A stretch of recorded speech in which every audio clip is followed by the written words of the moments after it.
The scientist Francis Crick first proposed the idea of the adapted hypothesis in 1955, while at the RNA Tie Club. His proposal and research was not published until 1958. Francis Crick is one of the most important molecular biologists in all of science. In 1953, with fellow scientist James Watson, they researched and proposed the idea of the double helix, the molecular shape of DNA. Just 2 years after this discovery, Crick was proposing the idea of tRNA.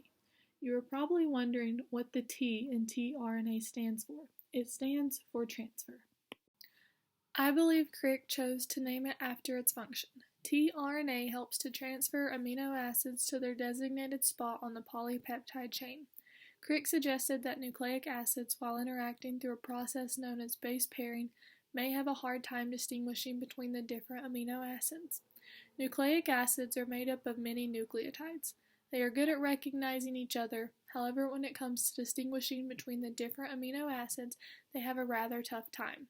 The process of nucleic acids having to determine between amino acids is what led Crick to his discovery. Crick proposed that the amino acids would first attack a smaller nucleic acid, also known as the adapter. The adapter would then carry the amino acids to the template strand.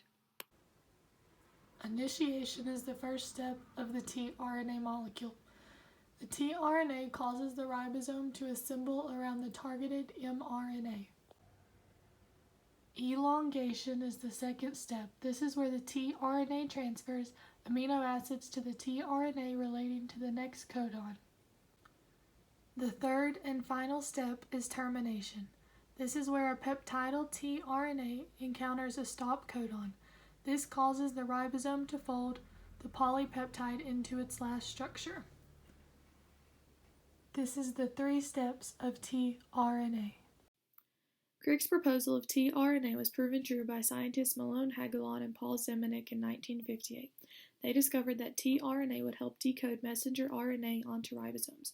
There was one difference between Crick's proposal and the other scientists' research. Crick predicted that the adapters to be fairly small, no bigger than 10 nucleotides long. The actual size of the adapters is nearly 100 nucleotides long. All TNR molecules are designed fairly similar. Their shape tends to resemble a clover. The third loop of the clover. Like anything in life, there can be mishaps and mutations in the creation. A particular form of tRNA that is prone to adapt or mutate, thus causing a problem in the attachment of amino acids, is mitochondrial tRNA. There are over 200 known diseases due to the mishap of mitochondrial tRNA and its role in the cellular component of a human. The mutation prevents the mitochondrial from controlling the sugar and energies in a cell. As seen in many organisms, this can cause diabetes.